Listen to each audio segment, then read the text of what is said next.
Hello बच्चों, welcome back. So last के दो लेक्चर में हम लोगों ने डिफरेंशिएशन को बहुत ही अच्छे से ऑब्जर्व किया है, इन रियलिटी उसके मतलब को समझा है। हम अब जानते हैं कि लिमिट क्या होता है, जीरोस की दुनिया यानी पॉइंट्स की दुनिया क्या होती है, और डेरिवेटिव का क्या इंपॉर्टेंस होता है। सिर्फ और सिर्फ हमारी बुक्स के लिए नहीं, रियल लाइफ में डेरिवेटिव्स का हम यूज करते हैं। हर चीज में बेसिकली डेरिवेटिव आता है, कैलकुलस आता है, क्योंकि ये जो पॉइंट्स की दुनिया है ये क्रिएशन की दुनिया है, और क्रिएशन की दुनिया हर चीज से जुड़ी हुई है, क्योंकि हर चीज इन्हीं सबसे क्रिएट होकर आई है। और यहां पर हमने इंजीनियरिंग की प्रॉब्लम को भी डेरिवेटिव ने कैसे मदद करी उसमें, उस बहुत बड़े डाटाबेस को ना क्रिएट करने के मतलब ना क्रिएट करें हम, ऐसी ऐसी सिचुएशन हमें दी कि यार इतना बड़ा डेटाबेस हम कैसे बनाएंगे, लेकिन डेरिवेटिव्स ने वहां पर हेल्प करी और बड़ा डेटाबेस बनाने की हमें जरूरत नहीं पड़ी। और अब हमारे कैलकुलेटर्स सिंपल अर्थमेटिक की मदद से यहां पर नॉन पॉलिनोमियल फंक्शंस की भी वैल्यू कैलकुलेट करके हमें बता पाएंगे। तो इस तरह से साइंटिफिक कैलकुलेटर्स इनोवेट हो पाए, बन पाए, यानी कि नेचर से कम्युनिकेट करके हम किसी भी प्रॉब्लम का सॉल्यूशन ढूंढ सकते हैं, या फिर कोई भी चीज हम डिस्कवर कर सकते हैं। हमें सिर्फ नेचर से बात करनी है। और आज के लेक्चर में हम लोग नेचर से बात करेंगे और इंटीग्रेशन को समझेंगे कि ये है क्या।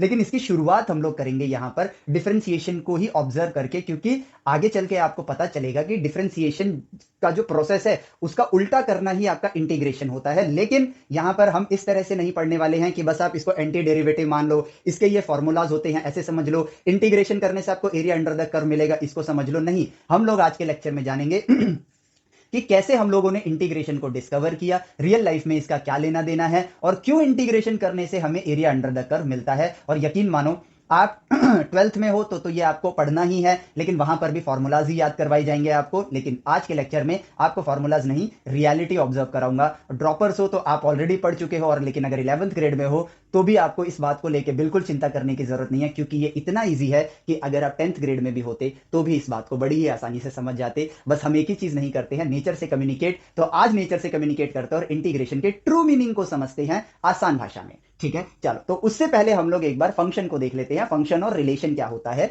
ठीक है, तो उस चीज को समझते हैं। अब देखो, फंक्शन और रिलेशन बेसिकली कुछ नहीं है। हमने लास्ट के कुछ एक दो लेक्चर में हाइट और टाइम का रिलेशन दिखाया था आपको, कि भाई आपका जो हाइट है वो टाइम के साथ इस तरह से मूव करता है। तो यहां हाइट और टाइम ये दोनों आपस में कनेक्टेड हैं, रिलेटेड हैं। तो हम यहां से कह सकते हैं कि height is a function of time. ठीक है, और जो इनका ग्राफ बन रहा है उस इक्वेशन को यहां हम लिख सकते हैं। जैसे एग्जांपल ले लूं मैं यहां पर 3 प्लस लॉग टी ले लेता हूं। ठीक है, 3 plus log T plus one ले लेता हूं। इस तरीके से मैं एग्जांपल के लिए, जरूरी नहीं कि ये ऐसा ही हो, लेकिन एक एग्जांपल लिया है। तो अब इसका मतलब क्या हुआ कि हाइट और टाइम के बीच में एक रिलेशन आ चुका है। मुझे टाइम को इनपुट वैल्यू दूंगा मैं टाइम की, तो मुझे उसके कोरेस्पॉन्डिंग हाइट की वैल्यू पता चल जाएगी। As simple as that. तो ये क्या है, हाइट और टाइम के बीच का रिलेशन। और ऐसे रिलेशंस जिसमें एक इनपुट देने पर एक ही आउटपुट आता है, ऐसे रिलेशंस को बस हमने आगे चल के नाम दिया, ये क्या होते हैं, फंक्शंस, और कुछ नहीं। तो फंक्शंस बेसिकली रिलेशन ही है। हाइट और टाइम के बीच में जो रिलेशन है वो यहां पर H as a function of time इस तरीके से बस बोला जाता है। ये बोलने का तरीका है, तो यहां कोई रॉकेट साइंस नहीं है। आप टाइम की वैल्यू 0 पुट करो, लॉग 1 की वैल्यू 0 होती है, तो यहां पर हाइट एट टाइम 0 वो आ जाएगी 3 फीट। हालांकि ऐसा कोई बच्चा नहीं होता है जो पैदा होते 3 फीट का हो, लेकिन इस रिलेशन के हिसाब से तो वो 3 फीट का ही आ रहा है। ठीक है, तो ये रिलेशंस भी हम ग्राफ्स को ऑब्जर्व करके ही डिस्कवर करते हैं, बनाते हैं। ठीक है, हम अपनी तरफ से कुछ नहीं बनाते हैं, नेचर में जो दिखता है उसके अकॉर्डिंगली हम रिलेशंस को ढूंढते हैं। तो आगे चल के आप लोगों को यह भी पढ़ना है कि यार देखो, सिंपल साइन एक्स का रिलेशन, कॉस एक्स का रिलेशन, लॉग एक्स का relation, e to the power x के ग्राफ हो गए आपके। ठीक है, e to the power sine x का ग्राफ हो गया। ये सब तो हमने ढूंढ लिया, लेकिन रियलिटी में ग्राफ इनके जैसे नहीं होते हैं। अब जैसे किसी की हाइट और टाइम का अगर मुझे रिलेशन बताना है तो वो इतना सिंपल तो होगा नहीं। तो आगे चल के आप ये सब भी पढ़ोगे कि रियल डेटा को इक्वेशंस में ट्रांसफॉर्म कैसे किया जाए, और यही सब चीजें ट्रांसफॉर्मेशंस में काम आएंगी। और यकीन मानो, बड़ी मजेदार चीजें होने वाली हैं ये, क्योंकि यहां तो आप शुरुआत कर रहे हो 11वीं क्लास में, आप 12th में हो, चाहे आप ड्रॉपर्स हो, अभी तो आपकी सिर्फ शुरुआत है। हम शुरुआत को ही मुश्किल बना देते हैं फॉर्मूलाज याद कर करके, और आगे चल के ये फैसिनेटिंग सी दुनिया जिसको हम एक्सप्लोर करने वाले हैं, आप यकीन मानो आप आगे चल के इंजीनियरिंग में ये भी पढ़ोगे कि यार ये है सिंपलेस्ट साइन कर्व, जो कि बहुत ही आसान सा कर्व है जिसको आप आसानी से स्टडी कर सकते हो। लेकिन रियलिटी में तो भाई कोई भी वेव इस तरह की नहीं होती है ना। रियलिटी में तो वेव ऐसे ऐसे होती हैं, ऐसे ऐसे इस तरीके से होती हैं। तो इन वेव्स को आप बड़े ही आराम से साइन वेव्स में तोड़ सकते हो। क्यों तोड़ सकते हो? क्योंकि हम अगर आज के टाइम पर फॉर्मूला याद करते हुए जाएंगे तो उस टाइम पर जब हम उसे समझने की कोशिश करेंगे तो समझ नहीं आएगा, क्योंकि हम शुरुआत से कम्युनिकेट करते हुए नहीं आए हैं। अगर शुरुआत से कम्युनिकेट करते हुए जाओगे पढ़ोगे तो 11th में ही आपको पढ़ा दिया जाएगा कि कोई भी वेव्स जो होती हैं, मतलब दो वेव्स आपस में जुड़ के एक थर्ड वेव बनाती हैं, जिसको हम इंटरफेरेंस का प्रोसेस कहते हैं, जहां पर वेव सिंपली अर्थमेटिकली एड ऑन हो जाती हैं हर पर्टिकुलर लोकेशंस पर। लेकिन हम तो फॉर्मूला याद करेंगे, और जब हम एक्चुअली में आगे चल के ये ट्रांसफॉर्मेशंस पढ़ेंगे, लाप्लास ट्रांसफॉर्म, फोरियर सीरीज, इन सब चीजों को पढ़ेंगे तो हमें कुछ समझ नहीं आएगा, और वहां फॉर्मूले देख के हम कहेंगे यार ये तो अलग ही दुनिया है। जबकि जितना आसानी से आप लोगों ने लिमिट को समझा, डिफरेंशिएशन को समझा है, कॉन्सेप्ट को, उतना ही आसान वो सारे ट्रांसफॉर्मेशंस भी हैं। इट्स जस्ट कि हम राइट वे में पढ़ाई नहीं करते हैं, तब जाके हमें चीजें मुश्किल लगनी स्टार्ट होती हैं। तो आज भी आप लोगों को ध्यान से इन चीजों को देखना है। मुश्किल यहां कुछ भी नहीं है, सिर्फ आपके कंसंट्रेशन की जरूरत है, क्योंकि एक बार सही डायरेक्शन में कम्युनिकेट कर लेंगे तो उसके बाद चीजें बहुत ही सिंपल और आसान हो जाएंगी। तो चलो अपनी पढ़ाई को आसान बनाते हैं और नेचर में चीजों को कनेक्ट करते हैं। तो फंक्शन हमें समझ आ गया। अब हम यहां पर ऑब्जर्व करेंगे डेरिवेटिव्स को इन रियलिटी, ताकि हम इस चीज को समझ पाए, क्योंकि अभी हमें इस चीज को डिस्कवर करना है। सबसे इंपॉर्टेंट चीज, हर चीज की शुरुआत उसकी डिस्कवरी से होती है। अभी तो हम लोगों ने डिफरेंशिएशन तक को ही डिस्कवर किया है, उस चीज को ही समझा है। पॉइंट की दुनिया में जब हम नेचर से बात कर रहे होंगे तो हमें शायद किसी और चीज की नीड नजर आए, और उस नीड की वजह से इंटीग्रेशन निकल कर आएगा। इस तरह नहीं कि इंटीग्रेशन ये होता है, एरिया अंडर द कर्व होता है, याद कर लो ना। हमें यहां पर इसकी डिस्कवरी को देखना होगा, ठीक है, जो कि हम खुद करेंगे। हम ये नहीं उस इंसान ने ऐसा किया था ना, आप अपनी लाइफ में खुद देखोगे। तो यहां पर हम लोग मैथमेटिक्स के जरिए नेचर से बात करते करते आगे बढ़ते गए। हमने फ्रेम ऑफ रेफरेंस देखा, हमने पॉइंट की दुनिया को देखा, हमने वेक्टर्स को समझा, हमने लिमिट्स को समझा, हमने डिफरेंशिएशन को समझा, और अब हम नेचर के अंदर मोशन से और ज्यादा कम्युनिकेट कर रहे हैं। और हमने अब यहां पर हम स्टडी कर रहे हैं स्ट्रेट लाइन मोशन, ठीक है, एक पर्सन के मोशन को ऑब्जर्व कर रहे हैं, स्ट्रेट लाइन मोशन को, और यहां पर हम उसके कुछ ग्राफ्स बनाएंगे ताकि हम उसके जरिए उसको स्टडी कर सकें। तो अब एक पर्सन है, एक स्ट्रेट लाइन है, उस पर रुका हुआ है, ठीक है, मान लो ये स्ट्रेट लाइन है। यहां पर पोजीशंस आपने दे दी 0 metre, 10 metre, 20 metre, 30 metre, 40 metre, 50 metre, 60 metre, इस तरीके से, और आप इसके मोशन को ऑब्जर्व कर रहे हो। तो यहां पर मैं ग्राफ बनाता हूं किसका, पोजीशन टाइम ग्राफ का, ठीक है, पोजीशन टाइम ग्राफ। अब अगर मान लो वो पर्सन यहां पर खड़ा है, बस हिल नहीं रहा है, वहीं पर खड़ा है, रेस्ट में है, तो आपका टाइम के साथ ग्राफ कैसे होगा, 10 मीटर, 20 मीटर। अब वो क्योंकि उसकी पोजीशन फिक्स है, 0 टाइम पर भी 20 पर है, या हर टाइम पर वो 20 मीटर पे खड़ा है, तो देखो आपका ग्राफ किस तरीके से आया, एकदम एक स्ट्रेट लाइन आया।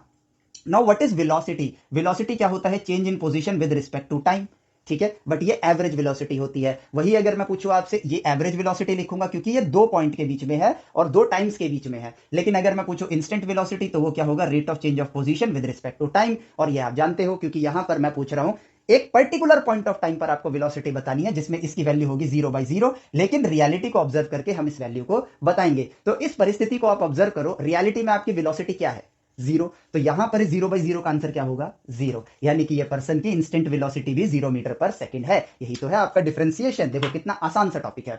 अब मैं कहता हूं कि यार ये पर्सन जो है वो 10 मीटर पर सेकंड की स्पीड से मूव करना स्टार्ट करता है, ठीक है, 10 मीटर पर सेकंड की स्पीड से मूव करना स्टार्ट करता है यहां से, ठीक है, 10 मीटर पर सेकंड की स्पीड से मूव कर रहा है। तो अब उसका पोजीशन टाइम ग्राफ क्या होगा, ये नहीं होगा, ठीक है, ये नहीं होगा। और आपने यहां पर खुद ही ऑब्जर्व कर लिया कि भाई अगर पोजीशन कांस्टेंट थी टाइम के हिसाब से, तो उसका रिजल्ट क्या आया था, 0, यानी rate of change of constant function with respect to anything. यहां तो टाइम है, वैसे मैं अगर एनीथिंग बोलूं तो वो क्या आएगा, 0 आएगा, यानी कांस्टेंट फंक्शन का डेरिवेटिव अलग से निकालने की जरूरत नहीं, आप खुद ही ऑब्जर्व कर लिए, वो क्या है आपका 0 है। बाकी चलो वैसे भी देख लो, f of x plus delta x minus f of x divided by delta x, limit delta x approaches to 0, और फंक्शन क्या है आपके पास, कांस्टेंट है, तो इसकी वैल्यू के आएगी। आप एक्स की वैल्यू कुछ भी डाल लो, तो इसकी वैल्यू भी के है, इसकी वैल्यू भी के है। डेल्टा एक्स आपने 0 तो लिया नहीं है, क्योंकि लिमिट में आप निकालते, लिमिट की मदद से आप निकालते किसके लिए हो, जब डेल्टा एक्स की वैल्यू 0 के लिए है, 0 होगी, लेकिन कैसे, उसके करीब की वैल्यू से। तो यहां आपने 0 नहीं लिया है, लेकिन न्यूमरेटर तो हमेशा के लिए 0, 0 divide by any number is 0। तो प्रिडिक्शन वैल्यू क्या आएगी कि derivative of F dash x, derivative of F of X is always 0। तो कांस्टेंट फंक्शन का डेरिवेटिव क्या होता है आपका, 0 होता है, एज सिंपल एज दैट। यहां भी दिख गया, वहां भी हमने निकाल लिया। अब बारी आती है कि ये पर्सन कांस्टेंट वेलोसिटी से जा रहा है। अब अगर ये कांस्टेंट वेलोसिटी से जा रहे हैं तो भाई इस टाइम पर ये यहां पहुंचेंगे, मतलब 1 सेकंड बाद यहां पर, 2 सेकंड बाद 20 मीटर पर, 3 सेकंड बाद 30 मीटर पर। तो आप अगर ध्यान से देखोगे तो यहां पर एक स्ट्रेट लाइन का आपका ग्राफ बन रहा है। अब यहां पर क्योंकि ये ग्राफ बन गया है, तो अब इस ग्राफ का जब मैं डेरिवेटिव निकालूंगा, इस ग्राफ का जब मैं डेरिवेटिव निकालूंगा, वो क्या होगा, मेरे पास वेलोसिटी होगा। अगर मैं एवरेज वेलोसिटी निकालूं, ठीक है, तो आप यहां पर अब नोटिस करना, चीजों को नोटिस करना कि यार अभी मैं एवरेज वेलोसिटी भी निकालूंगा और वेलोसिटी भी निकालूंगा, दोनों की वैल्यू सेम आएगी। ये आपको ऑब्जर्व करना है, क्योंकि ये भी आपके लिए एक इंपॉर्टेंट पॉइंट है। और देखना क्यों आएगी? क्योंकि अभी आप कांस्टेंट वेलोसिटी से जा रहे हो, आप कांस्टेंट वेलोसिटी से जा रहे हो, तो इंस्टेंट वेलोसिटी भी 10 मीटर पर सेकंड और एवरेज वेलोसिटी भी आपकी 10 मीटर पर सेकंड होगी। अब देखो एवरेज वेलोसिटी के लिए मैंने ये वाला पॉइंट पकड़ा, ठीक है, तो यहां पे टाइम क्या है, थर्ड सेकंड है, एक्स क्या है आपके पास, मतलब ये पहले इसका कोऑर्डिनेट लिखोगे फिर इसका 3,30 और फोर्थ सेकंड पे चला जाऊं मैं तो ये आ जाएगा 4,40। यस, तो what is average velocity? Average velocity आई मेरे पास 40-30, तो ये आएगा 40 माइनस 30 डिवाइडेड बाई आ जाएगा 3 माइनस, सॉरी माफ करना, 4 माइनस 3, तो ये आया 10 मीटर पर सेकंड। अब इसी को जब मैं लिमिट की मदद से डेरिवेटिव निकालूंगा, ठीक है, डेरिवेटिव निकालूंगा तो मेरे पास आंसर क्या आएगा?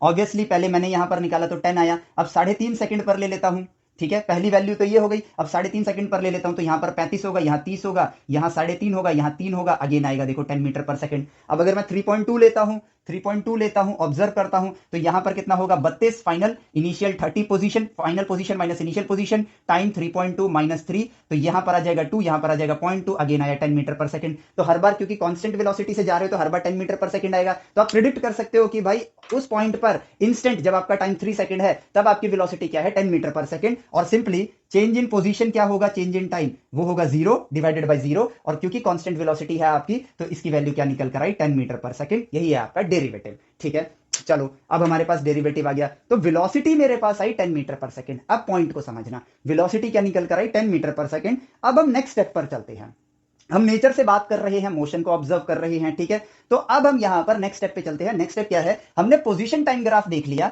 नाउ इट्स टाइम उसको ऑब्जर्व कर लिया, डेरिवेटिव क्या है यहां पर, rate of change of position with respect to time हमने देख लिया, जो हमने अभी तक पढ़ा था उसके जरिए ही देखा। अब हम यहां क्या करते हैं, अब हम यहां पर वेलोसिटी टाइम ग्राफ बनाते हैं, जब वो कांस्टेंट वेलोसिटी से जा रहे हैं तब। तो ये हो गया वेलोसिटी, ये हो गया टाइम।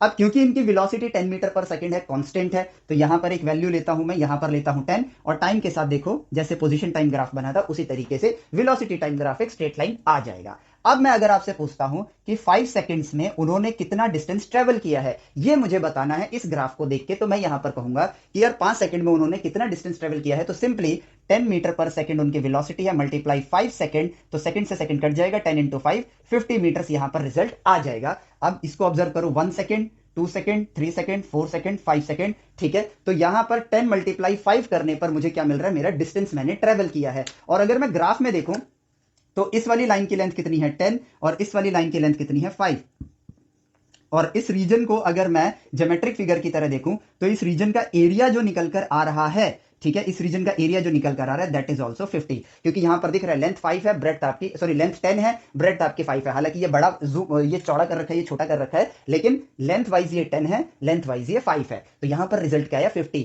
ऑब्जर्वेशन 1, ये चीज याद रखना क्योंकि ये आपकी एक वन ऑफ द ऑब्जर्वेशन है कि यार यहां पे जो रिजल्ट है अगर मैं 4 सेकंड के लिए निकालता तो सिर्फ यहां तक के रीजन का एरिया, ठीक है, और ये जो वैल्यू है 40 मीटर्स आती वो भी आपका सेम रहता, ठीक है, तो कुछ तो हमें दिखा कि यार यहां पर वेलोसिटी टाइम ग्राफ के अंडर का एरिया आपको बता रहा है कि आपने कितना डिस्टेंस ट्रेवल किया है स्ट्रेट लाइन मोशन में, ठीक है, ये दिखा रहा है, ऑब्जर्वेशन करनी है आपको कि भाई एरिया अंडर द कर्व आपको क्या दिखा रहा है कि आपने कितना डिस्टेंस ट्रेवल किया है, वो आपको दिखा रहा है इस एग्जांपल में। अभी हमको नहीं पता है कि हर जगह काम करेगा, इस एग्जांपल में ऐसा ये कर रहा है।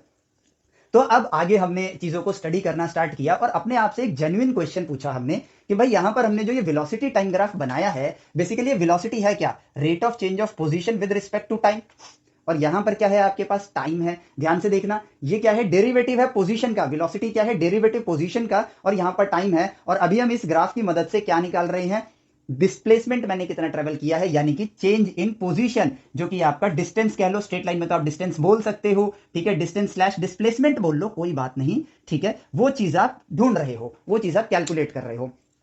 तो अब यहां पर खुद ब खुद एक चीज निखर के सामने आ रही है और वो दिख रही है, और वो चीज क्या है कि यार पोजीशन का जब मैं डेरिवेटिव कर रहा हूं तो मुझे वेलोसिटी मिल रहा है, लेकिन साथ ही साथ अगर मुझे इंफॉर्मेशन नेचर में वेलोसिटी की मिले, वेलोसिटी टाइम ग्राफ मिले, तो उसकी मदद से मैं पोजीशंस भी बता सकता हूं, यस और नो, ठीक है, मैं अपना कितना मैंने डिस्प्लेसमेंट ट्रेवल किया है मैं वो चीज बता सकता हूं, लेकिन पोजीशन के साथ जो उसका पोजीशन टाइम ग्राफ का जो रिलेशन है वो अभी मैं नहीं बता पा रहा हूं, पॉइंट को समझना, वो नहीं बता पा रहा हूं। अभी मैं क्या बता पा रहा हूं, चेंज इन पोजीशन बता पा रहा हूं, कितना डिस्टेंस मैंने ट्रेवल किया, कितना डिस्प्लेसमेंट ट्रेवल किया वेलोसिटी टाइम ग्राफ से। तो अब मेरे को एक नीड नजर आनी स्टार्ट हुई, ठीक है, एक नीड कि यार पोजीशन का टाइम के साथ एक रिलेशन होगा, उसका मैं डेरिवेटिव करूंगा, मुझे वेलोसिटी मिल जाएगी। तो अगर मुझे नेचर में बहुत सी चीजें, बहुत से टाइम ऐसे आते हैं जब मुझे वेलोसिटी की इंफॉर्मेशन मिलती है, तो क्या उस वेलोसिटी की इंफॉर्मेशन से मैं पोजीशन टाइम ग्राफ को वापस से बना सकता हूं? अगर मेरे पास पोजीशन टाइम ग्राफ है, यस, मैं डेरिवेटिव करके वेलोसिटी टाइम ग्राफ बना लूंगा। लेकिन अगर मेरे पास वेलोसिटी टाइम ग्राफ है, तो क्या मैं पोजीशन टाइम ग्राफ बना सकता हूं? तो अब यहां पर एक चीज दिख रही है, तो अब समझ आना स्टार्ट हुआ कि यार अगर मैं डेरिवेटिव करके वेलोसिटी तक पहुंचा हूं, तो क्या मैं इसका उल्टा करके पोजीशन तक पहुंच सकता हूं? पॉइंट को समझना। अगर मैं पोजीशन टाइम ग्राफ का डेरिवेटिव करके वेलोसिटी टाइम ग्राफ बना रहा हूं, ठीक है, तो क्या मैं इसका उल्टा करके पोजीशन टाइम ग्राफ बना सकता हूं? वेलोसिटी का डेरिवेटिव होता है एक्सीलरेशन, तो अगर मुझे डेटा एक्सीलरेशन का मिल रहा है, तो क्या मैं उसका उल्टा करके वेलोसिटी टाइम ग्राफ बना सकता हूं और फिर उसका भी उल्टा करके पोजीशन टाइम ग्राफ बना सकता हूं? क्योंकि अगर मैं गाड़ी के अंदर बैठा हूं और मैं गाड़ी चला रहा हूं, मेरे सामने स्पीडोमीटर है, तो कितना डिस्टेंस मैंने ट्रेवल किया वो मुझे नहीं दिख रहा है, ठीक है, मुझे हर टाइम के साथ मेरी वेलोसिटी पता चल रही है। तो अगर मैं उसका ग्राफ प्लॉट करता हूं, तो क्या इससे मैं अपनी पोजीशन टाइम ग्राफ को कैलकुलेट कर सकता हूं, बना सकता हूं, जिससे मुझे बड़े बड़े जो ऑटोमेटेड मोशंस होते हैं, जैसे सैटेलाइट्स के मोशन, ऑटोमेटिक जो गाड़ियां चलती हैं, इन सब में इन चीजों की जरूरत होगी। क्योंकि कंप्यूटर को कैसे पता चलेगा आपकी पोजीशन किस टाइम कहां पर थी? वो डेटा कैसे बनाएगा, उस डेटा को वो स्टडी कैसे करेगा? इन्हीं सब चीजों से घिरे हुए हैं इंसान, और इन्हीं सब चीजों को सोच सोच के उन्होंने सोचा कि यार डेरिवेटिव का कुछ उल्टा हो सकता है। क्या डेरिवेटिव का कुछ उल्टा हो सकता है? ये चीज लोगों ने सोचना स्टार्ट किया, और यहां पर उसी चीज को नाम दिया गया इंटीग्रेशन। अब लेकिन यहां पर मैं आपको पूरी कहानी बताता हूं, वो है क्या कि जब हम डेरिवेटिव्स कर रहे थे, तो हमने भिन्न भिन्न प्रकार के फंक्शंस को देखा और उनका डेरिवेटिव किया, ठीक है। तो सबके डेरिवेटिव्स जो थे वो यूनिक आए। किन्हीं भी दो फंक्शंस के डेरिवेटिव सेम कभी नहीं आए। पॉइंट को समझना, किन्हीं भी दो फंक्शंस के डेरिवेटिव सेम नहीं होते हैं, सिर्फ कांस्टेंट फंक्शन को छोड़ के, सिर्फ और सिर्फ कांस्टेंट फंक्शन को छोड़ के, क्योंकि कांस्टेंट फंक्शन का डेरिवेटिव 0 होता है, ठीक है, तो वो सबके लिए सेम होगा। लेकिन जितने भी वेरिएबल फंक्शंस हैं, किसी का भी डेरिवेटिव सेम नहीं होता है, सबके डेरिवेटिव्स यूनिक हैं, अलग हैं। sin x का डेरिवेटिव cos x है, और दुनिया में ऐसा कोई फंक्शन नहीं है जिसका डेरिवेटिव cos x आएगा।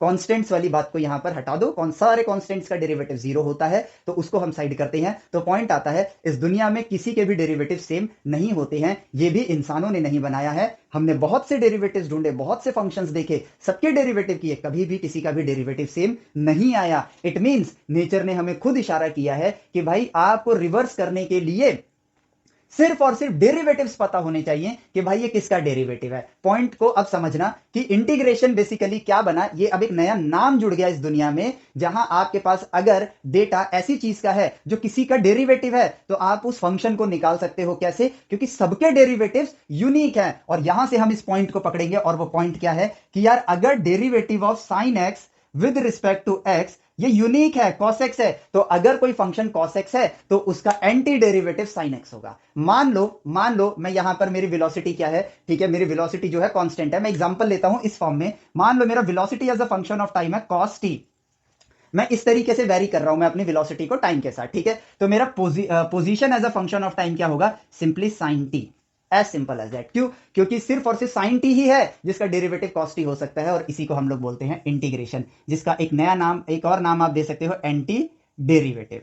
और अब देखो यहां पर हम एक और चीज में सक्षम होना स्टार्ट हो गए, और वो नई चीज क्या है? वो चीज है कि अभी तक हम डेरिवेटिव्स निकाल पाते थे, अब हम एंटी डेरिवेटिव्स भी निकाल सकते हैं। और उसके लिए हमें कुछ नहीं करना है, नेचर ने हमें खुद बताया कि भाई सबके डेरिवेटिव्स यूनिक होते हैं। तो अगर आपका फंक्शन कॉस टी है और आप इसका एंटी डेरिवेटिव करना चाहते हो, तो वो मात्र और मात्र या सिर्फ और सिर्फ साइन टी ही होगा, एज सिंपल एज दैट। अगर मेरा velocity as a function of time 1/x+3 है, तो ये log x+3 का डेरिवेटिव है, सॉरी t+3, तो यहां पर position as a function of time होगा log t+3।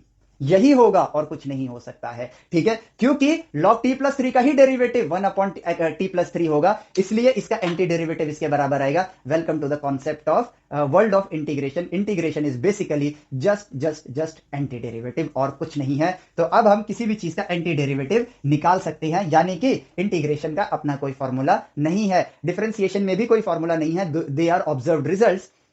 और अगर आपको यह पता है कि यह किसका रिजल्ट है, तो सिंपली आप उसका इंटीग्रेशन यानी कि एंटी डेरिवेटिव करके निकाल सकते हो। अब देखो हम यहां पर क्या करते क्या है, चेंज इन y को हम डिवाइड करते हैं चेंज इन x के साथ एक पॉइंट पे डेरिवेटिव में, जो कि बेसिकली 0/0 होता है, और इसका एक रिजल्ट आता है, ठीक है, रिजल्ट आता है। तो अब आपको क्या चाहिए? आपको चाहिए y, आपको क्या चाहिए? y चाहिए। तो आप dy को इधर ही रखते हो, इनको डिवाइड करने से रिजल्ट आया है, तो जिससे आपने डिवाइड किया है 5 को 2 से डिवाइड करोगे तो 2.5 आएगा, हाँ या ना? ठीक है, तो अगर आपको 5 चाहिए तो 5 किसके बराबर आएगा? 2.5 को मल्टीप्लाई कर दो 2 से, यानी कि डिवीजन का उल्टा क्या होता है? मल्टीप्लीकेशन। तो dy यही रखो, रिजल्ट जो है आपके पास उसको dx से मल्टीप्लाई करो और इसका रिवर्स कर दो। चेंज इन y निकाला था आपने, ठीक है, क्या निकाला था? चेंज इन y निकाला था आपने। तो कैसे निकाला था? y की मदद से निकाला था। जब आपके पास y का डेटा था तो उसी y से आपने y2 माइनस y1 करके dy निकाला था। तो इसका रिवर्स करूंगा तो क्या आ जाएगा? y, और इसको हम एक आगे चल के अभी मैं आपको बताऊंगा ये सिंबल आया कैसे। इसको आप इस तरह से सिंबल दोगे,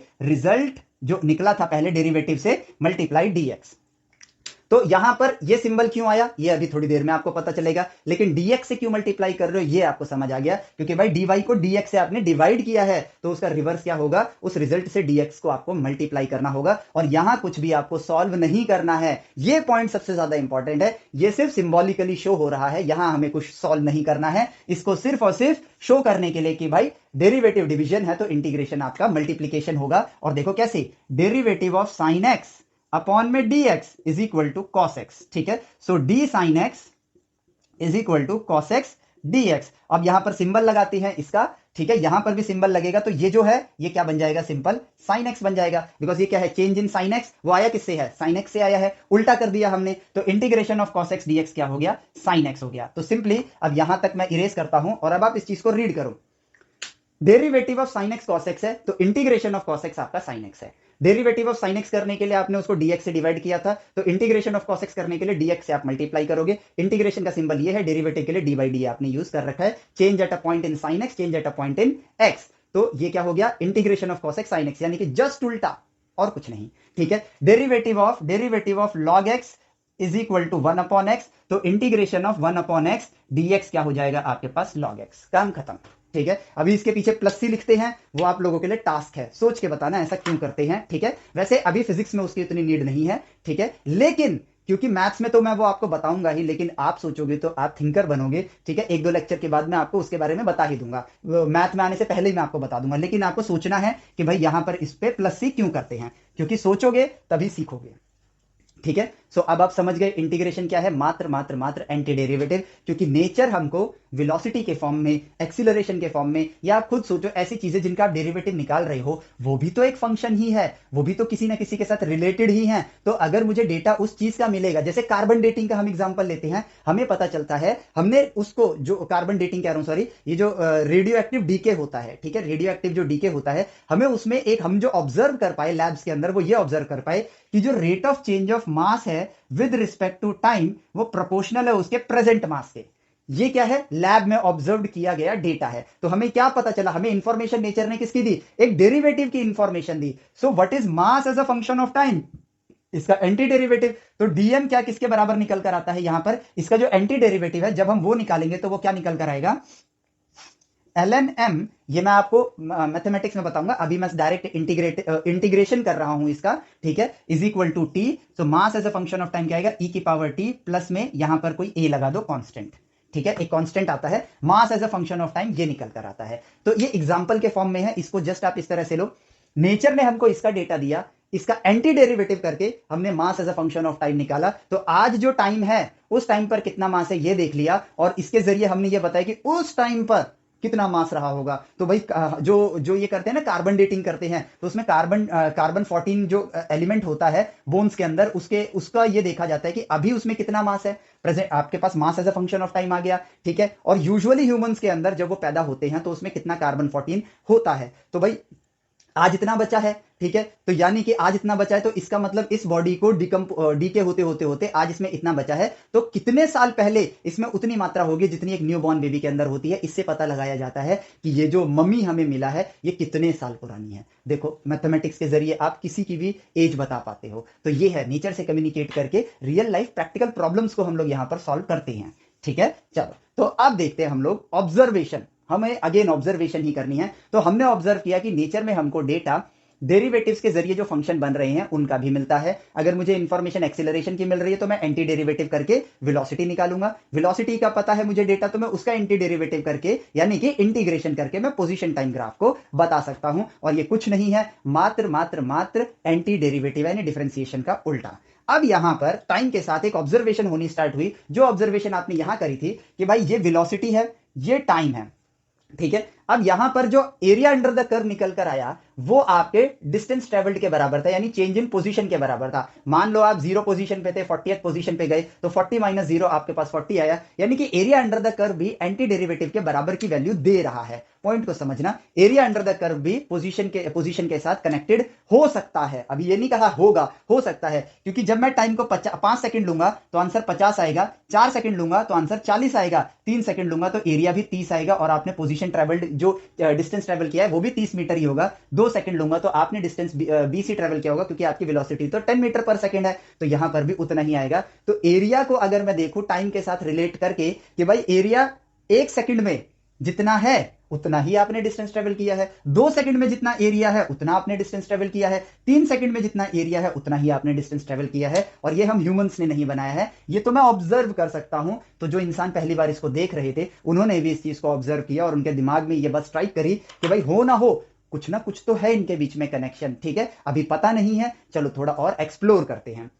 ठीक है, तो अब उन्होंने वेलोसिटी टाइम ग्राफ, ठीक है, इसी को एक्सप्लोर करना स्टार्ट किया। इंटीग्रेशन का मतलब भी उन्हें समझ आ चुका है, आपको भी समझ आ चुका है। अब वो आगे क्या करते हैं, अब वो वेलोसिटी टाइम ग्राफ को कहते हैं वेरिएबल वेलोसिटीज पे चलते हैं। ठीक है, वो कहते हैं कि यार पहले 1 सेकंड तक तो मैं 10 मीटर पर सेकंड की स्पीड से जाऊंगा, ये रही 10 की वैल्यू। फिर अगले 1 सेकंड तक, ठीक है, मैं 20 मीटर पर सेकंड की स्पीड से जाऊंगा, और अगले 1 सेकंड तक मैं यहां पर 5 मीटर पर, ये थोड़ा ऊपर, ठीक है, 5 मीटर पर सेकंड की स्पीड से ट्रेवल करूंगा। तो ये रहा। तो अब मैंने कितना डिस्टेंस ट्रेवल किया भाई, 1 सेकंड 10 की स्पीड से गया मैं तो मैंने 10 मीटर ट्रेवल करे। अगले 1 सेकंड में 20 की स्पीड से गया तो मैंने यहां पर 20 मीटर ट्रेवल करे। फिर लास्ट के 1 सेकंड में 5 की स्पीड से गया तो मैंने यहां पर 5 मीटर ट्रेवल किए। ऑब्जर्व कर लिया, रिजल्ट आ गया। टोटल डिस्टेंस मैंने कितना ट्रेवल किया, 30 प्लस 5, 35 मीटर्स मैंने ट्रेवल किया। अब उन्होंने कहा कि हमें नहीं पता कि एरिया के साथ रिलेशन है नहीं, लेकिन पिछली बार दिखा था तो हम चेक करते हैं यहां का एरिया कितना होगा। भाई ये लेंथ है 10, ये लेंथ है 1, तो 10 इंटू 1, इसका एरिया आया 10।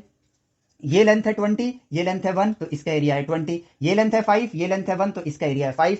20 10 5, 20 10 5, ये क्या दिख रहा है मुझे कि यहां पर एरिया की वैल्यू अगेन 35 मीटर आई। तो अब यहां पर थोड़ा यकीन और बढ़ने लगा कि यार एंटी डेरिवेटिव इंटीग्रेशन का, क्योंकि आप क्या निकाल रहे हो, डिस्प्लेसमेंट निकाल रहे हो, डिस्टेंस निकाल रहे हो, और वेलोसिटी का एंटी डेरिवेटिव क्या है, डिस्प्लेसमेंट ही तो है। Rate of change of position क्या होता है, डिस्प्लेसमेंट ही तो होता है। ठीक है, तो उसके साथ यहां पर कनेक्शन निकल कर आ रहा है। अब उन्होंने कहा यार एक बार और, एक लास्ट एग्जांपल और, ठीक है, हम कांस्टेंट एक्सीलरेशन से चलते हैं, वेलोसिटी हमारी वेरी करेगी। ठीक है, तो हम यहां पर कांस्टेंट एक्सीलरेशन से चलते हैं। एक्सीलरेशन लेता हूं 1 मीटर पर सेकंड, इनिशियल वेलोसिटी लेता हूं 5 मीटर पर सेकंड।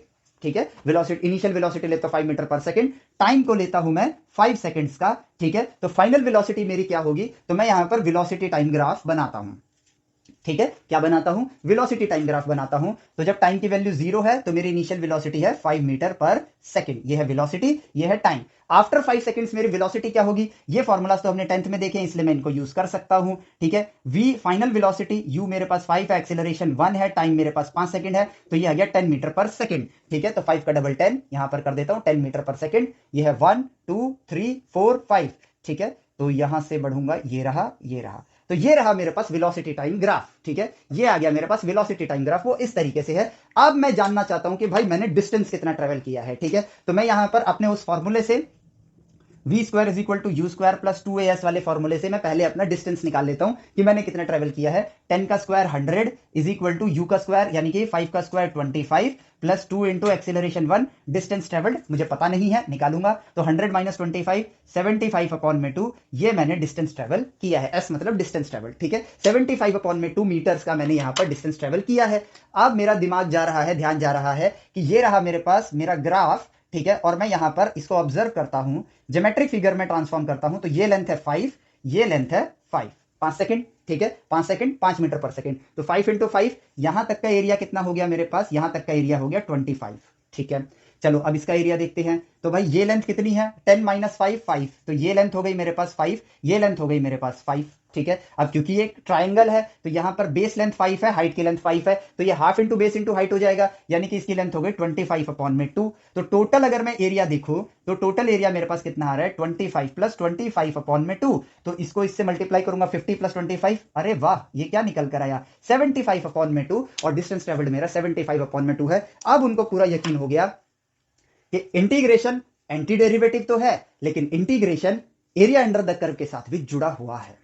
ये तो यकीन हो गया, ऑब्जर्वेशन के साथ हमने देखा है। अब यहां पर हमें एक पक्के तौर पर कनेक्शन ढूंढना है और पॉइंट की दुनिया के साथ उसको कनेक्ट करके अब हम लोग ढूंढेंगे कि यार ये तो साबित हो गया कि भाई एंटी डेरिवेटिव के जरिए आप पोजीशन टाइम ग्राफ निकाल सकते हो, दैट्स वेरी इजी। लेकिन यहां पर एक चीज और डिस्कवर हो गई और वो ये है कि भाई एंटी डेरिवेटिव और integration area under the curve के साथ इसमें कोई ना कोई कनेक्शन है और अब इस कनेक्शन को हम पूरी तरह सॉल्व करते हैं और ढूंढते हैं, क्योंकि यहां पर तो आपके पास ज्योमेट्रिक फिगर वाले ग्राफ थे, लेकिन अगर कर्व आड़ा टेढ़ा है तो वहां पर आप उसको कैसे निकालोगे। तो उसी के लिए यहां पर काम किया रीमन नाम के मैथमेटिशियन ने। रीमन सर थे यहां पर जिन्होंने इस चीज को डिस्कवर किया फुल फ्लेज मैथमेटिक्स के साथ, और वो मैथमेटिक्स बहुत आसान है, इट्स जस्ट कि हमको सही वे में कम्युनिकेट करना है। और उनकी कम्युनिकेशन कुछ इस तरीके से निकल कर आई कि भाई यहां पर आप देखना, ये जो y एक्सिस है मेरे पास, यहां पर मेरे पास एक ग्राफ है, y इज य फंक्शन ऑफ x, ठीक है, ये मेरे पास ग्राफ है, ठीक है, और यहां पर है मेरे पास x, ठीक है।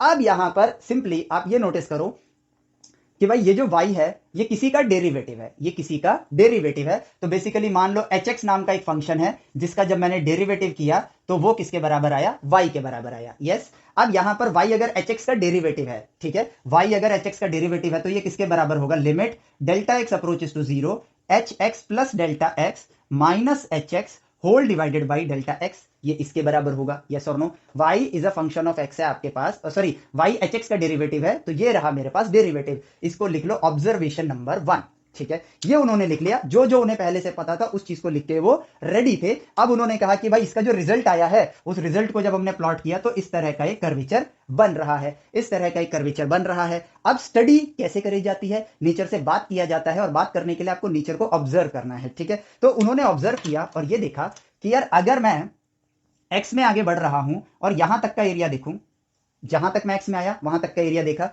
ये वो एरिया है, ठीक है, ये वो एरिया है। अब एक्स में मैं थोड़ा और आगे बढ़ता हूं तो यहां पर भी मेरा देखो अब एरिया मेरा यहां तक हो गया है। इट मींस नेचर हमको कुछ दिखाना चाहता है और वो हमें ये दिखा रहा है जैसे जैसे एक्स में आप वैरी करते जा रहे हो एरिया आपका चेंज होता जा रहा है या फिर बढ़ता जा रहा है। यानी कि आपको पता नहीं है, लेकिन आप यहां पर आपको वो रिलेशन नहीं पता है, लेकिन ये चीज तो कंफर्म हो गई कि एरिया का रिलेशन फंक्शन एक्स के साथ है।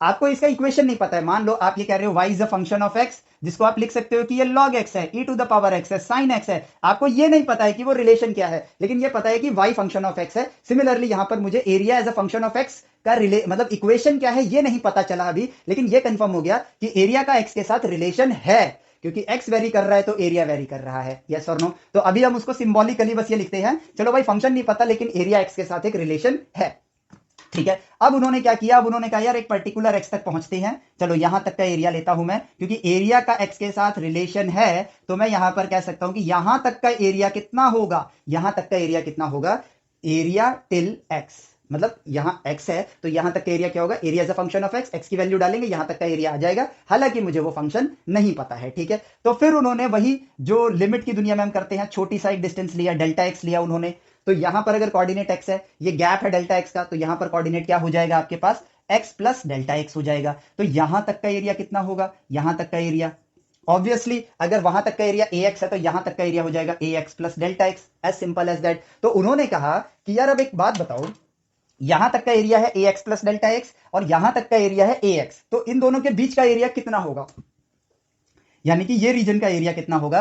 तो यहां तक का एरिया में से यहां तक का एरिया अगर मैं माइनस कर दूं, यानी कि इस एरिया में से ये वाला एरिया माइनस कर दूं, तो मुझे इस रीजन का एरिया मिल जाएगा, देखो इस रीजन का एरिया, ठीक है। और ये एक्यूरेटली इस रीजन का एरिया है, ठीक है, एक्यूरेट एरिया है, क्लोज टू नहीं, एग्जैक्ट एरिया, क्योंकि आपने एग्जैक्ट एरिया को ही माइनस किया है, ठीक है, एग्जैक्ट एरिया को ही माइनस किया है। तो ये आ गया area in this black reason, इस रीजन का एरिया मुझे मिल गया, ठीक है, इस रीजन का एरिया मुझे मिल गया। अब यहां पर रीमन सर, ठीक है, हमें नहीं पता है भाई रिजल्ट क्या आएगा, हम तो नेचर से बात कर रहे हैं, हमें बस इतना पता है कि एंटी डेरिवेटिव का क्या कहते हैं, एरिया के साथ कोई रिलेशन है। तो हम एरिया के मामले में, एरिया के फील्ड में स्टडी करने लग गए कि शायद कोई कनेक्शन दिख जाए। हमें अभी ये भी नहीं पता है कि यहाँ इंटीग्रेशन के साथ कोई रिलेशन आएगा, हम बस एरिया के साथ खेल रहे हैं, जो हम कर सकते हैं वो कर रहे हैं, मतलब रीमन सर कर रहे थे। तो उन्होंने क्या पाया कि भाई इसमें से ये एरिया माइनस करा तो ये छोटा रीजन आ गया। अब उन्होंने कहा कि यार इस रीजन का मैं एरिया एक तरीका तो क्या निकाला मैंने, इसमें से इसको माइनस कर दिया, आ गया। बट अपने को तो यार ये इसके बीच में क्या रिलेशन है, मतलब एरिया का एक्स के साथ क्या रिलेशन है वो तो पता ही नहीं है। तो अब उन्होंने कहा इसके एरिया को दूसरे तरीके से निकालते हैं। जब मैं एक्स का इनपुट दूंगा तो मेरे पास एफ ऑफ एक्स एक वैल्यू आएगी जो कि किसके बराबर होगी, देखो यहां पर होगी। ये जो लेंथ आई, ठीक है, ये जो लेंथ आई ये क्या है आपका एफ ऑफ एक्स, यानी कि वाई है, ये आपका एफ ऑफ एक्स है। लेंथ को अगर मैं ब्रेड्थ से मल्टीप्लाई कर दूं, लेंथ को अगर मैं ब्रेड्थ से मल्टीप्लाई कर दूं तो मुझे इस रीजन का एरिया मिल जाएगा। ठीक है, तो एरिया को उन्होंने नए तरीके से निकाला। एफ ऑफ एक्स इस कोऑर्डिनेट पे लेंथ ले ली उन्होंने जो कि वाई के बराबर है, और वाई क्या है एफ ऑफ एक्स है, और उसको ब्रेड्थ से मल्टीप्लाई कर दिया जो कि है डेल्टा एक्स। अब क्या ये एक्यूरेट एरिया है, रिमन सर ने पूछा और यहां पर जवाब आया। इस कर्व को देखो, ये स्ट्रेट लाइन नहीं है, कर्व है, इसको जूम कर लो तो ये कर्व ऐसे है, और ये एफ ऑफ एक्स वाली लाइन है, और ये आपका एरिया वाला रीजन है। तो ये देखो, ये अगर आप रेक्टेंगल को एरिया मान के चल रहे हो, रेक्टेंगल का एरिया निकाल रहे हो, तो यहां आ गया आपके पास एरर।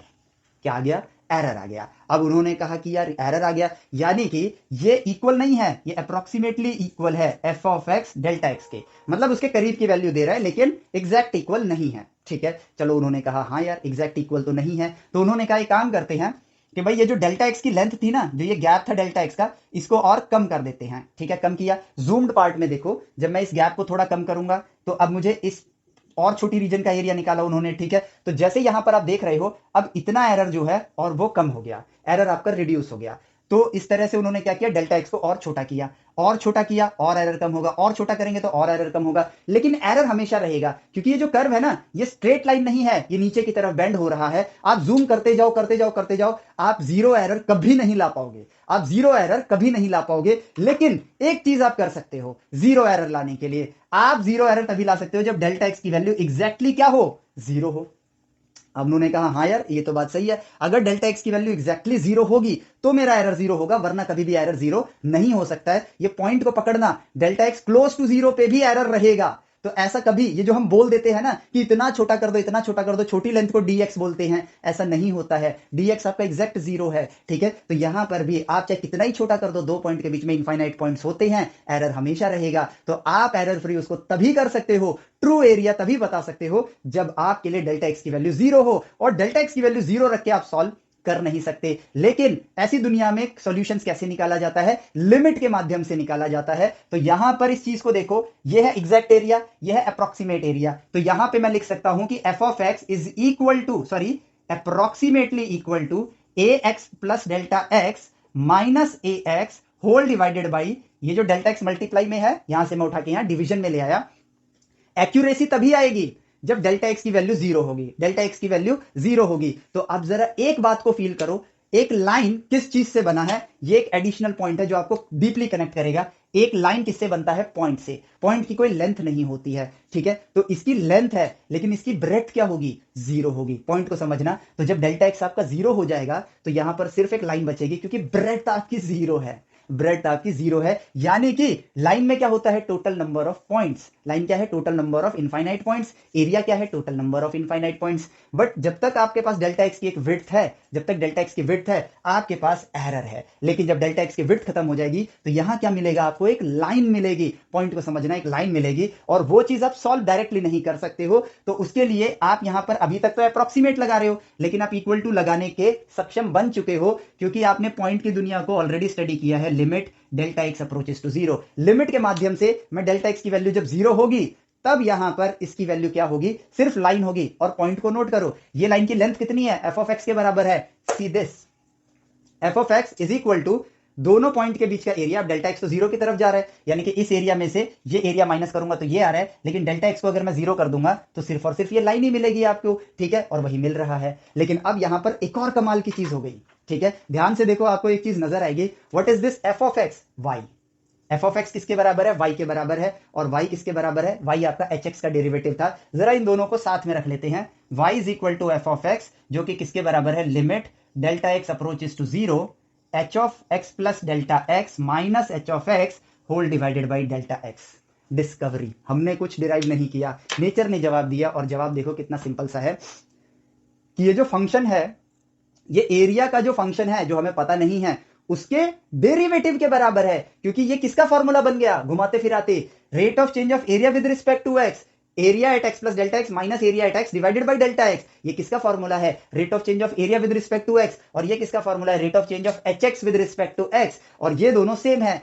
एफ एक्स क्या था? वाई क्या है? इसका डेरिवेटिव है, इसका डेरिवेटिव है, और वाई एरिया के डेरिवेटिव के बराबर आया। इसका एक ही तो अर्थ हुआ कि ये और ये दोनों सेम है, यानी कि जो आप किसी भी फंक्शन का एंटी डेरिवेटिव कर रहे हो वो एंटी डेरिवेटिव ही आपके एरिया का फंक्शन भी के इक्वल होता है। यानी कि, या फिर आप उल्टा बोल सकते हो कि एरिया का फंक्शन और एंटी डेरिवेटिव दोनों सेम होते हैं। यस, आप यही कह सकते हो। और ये चीज हम लोगों ने बनाई नहीं है, हमने डिस्कवर किया है। यहां पर आप देख रहे हो कि area as a function of X और एंटी डेरिवेटिव जो है यानी कि H as a function of X जो है वो दोनों के दोनों यहां पर क्या निकल कर आए? सेम आए। और यही से हमें पता चल गया कि अब हमें फुल श्योरिटी मिल गई है कि इंटीग्रेशन करके आप सिर्फ और सिर्फ एंटी डेरिवेटिव नहीं निकालते हो, इंटीग्रेशन करके आप area as a function of X भी निकालते हो। और एरिया, किसी भी फंक्शन का एरिया जो होता है वो उसके एंटी डेरिवेटिव के बराबर ही होता है। और ये चीज हम लोगों ने मोशन के अंदर देखी थी, वेलोसिटी टाइम ग्राफ के अंदर देखी थी। और यहां पर तो अब हमारे पास मैथमेटिकल प्रूफ भी आ गया है। वहां ऑब्जर्व था, यहां प्रूफ भी है।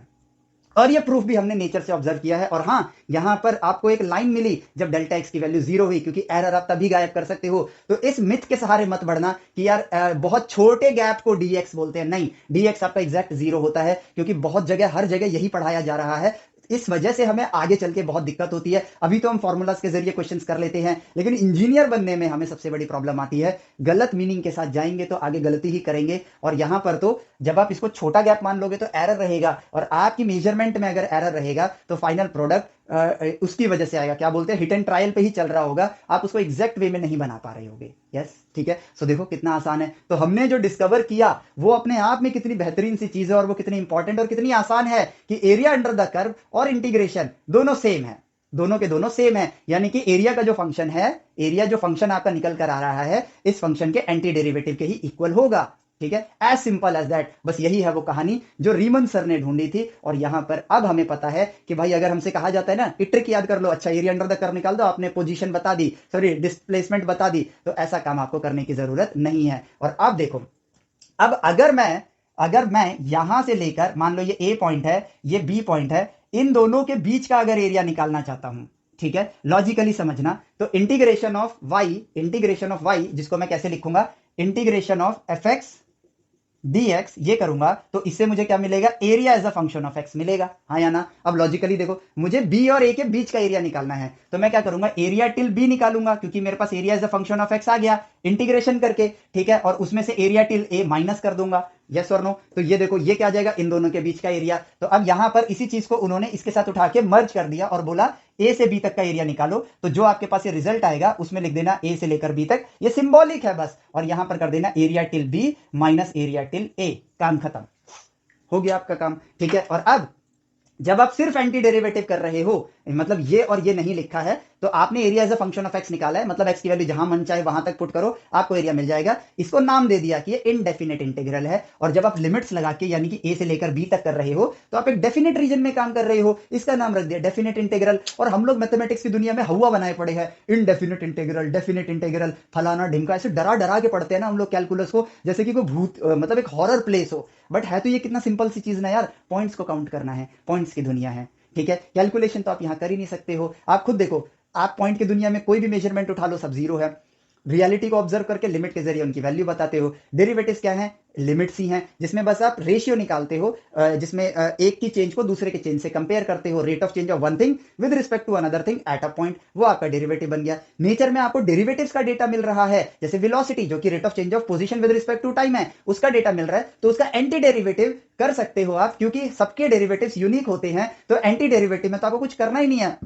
अच्छा, cos x है, इसका एंटी डेरिवेटिव sin x होगा। अच्छा, 1/x है, इसका एंटी डेरिवेटिव log x होगा। अच्छा, 1/√1 माइनस एक्स स्क्वायर है, इसका anti derivative sin inverse x होगा। फिर इंटीग्रेशन क्या हुआ? कुछ भी नहीं, मात्र एंटी डेरिवेटिव। फिर हमने आगे चले और आगे हमने देखा, हम मोशन को ही ऑब्जर्व कर रहे थे, तो एरिया अंडर द कर्व और एंटी डेरिवेटिव की जो वैल्यू है वो हमारी सेम निकल कर आ रही थी, यानी कि डिस्टेंस कितना आपने ट्रेवल किया है और एरिया की वैल्यू सेम निकल कर आ रही थी। तो मन में स्ट्राइक करने लगा कि क्या कोई रिलेशन है, और उसी रिलेशन को यहां पर हमने ऑब्जर्व किया। कैसे ऑब्जर्व किया? कि भाई एरिया का एक्स के साथ कनेक्शन है, ये दिख रहा है, तो area till X plus delta x लिया और एरिया टिल एक्स लिया, उन दोनों को माइनस किया, एग्जैक्ट एरिया निकाला और अप्रोक्सीमेट एरिया भी निकाला, लेंथ मल्टीप्लाई ब्रेड्थ करके। अब ये इक्वल तभी हो सकते हैं जब इसमें एरर ना हो, एरर तभी नहीं हो सकता है जब डेल्टा एक्स की वैल्यू जीरो हो। जब डेल्टा एक्स की वैल्यू जीरो होगी तो खुद सोचो, लेंथ और ब्रेड्थ है, ब्रेड्थ की वैल्यू जीरो कर दूंगा तो मेरे पास सिर्फ और सिर्फ एक लाइन बचेगी, और वही निकला ना, एफ एक्स क्या है, ये लेंथ ही तो है, ये लेंथ निकली। और यहां पर जो मुझे दिख गया वो क्या, क्योंकि मैं यहां पर डेल्टा एक्स की वैल्यू जीरो डायरेक्टली रख के सॉल्व कर नहीं सकता हूं, तो लिमिट की प्रक्रिया से मैं उसको निकालूंगा। तो area till X plus delta x minus area till X divide by delta X is equal to that line F of X, उसके बराबर है। और ये एंटी डेरिवेटिव का, सॉरी, डेरिवेटिव का फॉर्मूला है, यानी कि rate of change of area with respect to X मेरा एफ एक्स के बराबर है, और एफ एक्स खुद एच एक्स का डेरिवेटिव है, किसी का तो ये डेरिवेटिव था ना। और यहां पर पता चल गया कि एरिया का फंक्शन और जिसका ये डेरिवेटिव है वो वाले फंक्शन दोनों सेम है, और हेंस प्रूव्ड कि एंटी डेरिवेटिव और एरिया दोनों के दोनों सेम होते हैं। और जब आप एक्स के फॉर्म में एरिया निकाल रहे हो, इंडेफिनेट इंटीग्रल, क्योंकि पता ही नहीं है ना कहां से कहां तक निकालना है, बस एक्स के फॉर्म में निकाल दिया, और जब ए से लेकर बी तक निकाल रहे हो तो लिमिट लगा दी। और उसको ऐसा क्यों करते हैं भाई, बी तक का एरिया माइनस ए तक का एरिया, इसलिए ऐसा लिखते हैं। तो ये कोई फॉर्मूला थोड़ी है, ऑब्जर्वेशन है। The true mathematics, the true thing is observe and ask the nature, nature खुद जवाब दे रहा है हमें। और यहां पर अभी एक फाइंडिंग और बची है, वो भी बहुत आसान सी है, ठीक है। तो हमने क्या फाइंड कर लिया है, वो सारी चीज हमने वापस से समराइज कर ली, और चीजें कितनी आसान है। चलो अब देखो, तो भाई एरिया आपका जो है वो एंटी डेरिवेटिव यानी कि इंटीग्रेशन के इक्वल होता है। तो अब इस रिजल्ट को हम यहां पर लिख देते हैं कि integration of F of X D X is equal to area as a function of X, ठीक है। Area as a function of X ये हम लोगों ने डिस्कवर कर लिया, यानी कि, और इंटीग्रेशन आपका क्या है, एंटी डेरिवेटिव है, एंटी डेरिवेटिव है। और एंटी डेरिवेटिव और जो एरिया का जो रिजल्ट है वो दोनों क्या होते हैं, सेम होते हैं, इसलिए ये दोनों क्या हो गए आपके, सेम टू सेम हो गए हैं, ठीक है। चलो अब देखते हैं हम यहां पर वापस से एरिया को फिगर आउट करते हैं, और एक बड़ी ही मजेदार चीज आपको दोबारा देखने को मिलेगी, और वो क्या है कि इस पिछली बार हमने एक छोटे रीजन का एरिया निकाला था, एक स्ट्रिप का एरिया निकाला था, वही चीज अब हम यहां पर करेंगे, ठीक है। मैं कर्व को थोड़ा और कर्वी बनाता हूं, ठीक है। अब इस बार मैं इसको ऐसे शो करता हूं, ठीक है, ये रहा, इस तरीके से करते हैं। अब हम यहां पर क्या करते हैं, हम पूरे कर्व के नीचे जो एरिया है उसी रेक्टेंगल वाले मेथड से निकालते हैं। यही काम रीमन सर ने किया था, ठीक है। तो उन्होंने क्या ऑब्जर्व किया कि उन्होंने कहा चलो ऐसे ऐसे स्ट्रिप्स बना लिए, ठीक है, इस तरह से स्ट्रिप्स बना लिए, हम भी बना लेते हैं, ठीक है। यहीं तक बना देता हूं, आपको आगे सेम ही प्रोसेस है, ठीक है। फिर उन्होंने कहा ये पॉइंट क्या है, 0, ठीक है, ये पॉइंट है मान लो x1, ये पॉइंट है x2, ये पॉइंट है x3, ये पॉइंट है x4, x5, x6। इन दोनों के हर x1 x2 x3 के बीच में जो गैप है वो बराबर लिया है मैंने, ठीक है। तो इनके बीच में जो गैप है वो गैप की लेंथ को मैं डेल्टा एक्स लिखता हूं, x1 minus 0 delta x, x2 minus x1 delta x, x3 minus x2 delta x, ठीक है। अब उन्होंने कहा कि यार इसके यहां तक कहीं ले लेता हूं ग्राफ, अब इसका एरिया बताते हैं, इसका एरिया बताते हैं। तो हमने कहा यार पहले वाली लेंथ लेता हूं, ये रहा, ठीक है। तो ये किसके बराबर है, एफ ऑफ 0 के बराबर है। इनपुट क्या है 0, y की लेंथ आ गई, और यहां से मैंने डेल्टा एक्स से मल्टीप्लाई कर दिया, F of 0 multiply delta x, ठीक है, डेल्टा एक्स से मल्टीप्लाई कर दिया, तो मुझे ये एरिया मिल गया। अब अगले रेक्टेंगल को देखते हैं, यहां तक जा रहे हैं, तो ये वाली लेंथ किसके बराबर होगी, एफ ऑफ x1, ठीक है, प्लस में F of x1 multiply delta x, length multiply breadth, ये किया, यहां तक का एरिया आ गया, ठीक है। उसी तरह इसका करूंगा, F of x2 delta x, F of x3 delta x, F of x4 delta x, F of x5 delta x. ये देखो, ये x2, ये x3, ये x4, ये x5, ठीक है। इस तरीके से हमने यहां पर सबके एरिया निकाल लिए, लेकिन अब क्लियरली ये चीज शो हो रहा है कि वी हैव एरर्स। इतना एरिया छूट गया, इतना एरिया छूट गया, इतना एरिया छूट गया, इतना एरिया छूट गया, यहां पर ये एरिया छूट गया, यहां पर ये एरिया छूट गया। तो जब अगर मेरे पास एरिया छूट रहे हैं, तो जो मैंने ये एरिया निकाला है ये इक्वल नहीं है, ये क्लोज है उसके, लेकिन इक्वल नहीं है। अब इसकी एक्यूरेसी अगर मुझे और बढ़ानी है, तो ये जो गैप थे ना मेरे x1 x2 के, इसको अगर मैं और आधा कर दूं, और आधा कर दूं, ठीक है, अगर मैं इस गैप को जितना था पहले उसका भी आधा कर दूं, तो अब आप नोटिस करोगे, ठीक है, मैं यहां पर ब्लू मार्कर से दिखाता हूं आपको, कि अब जो मेरा एरर है,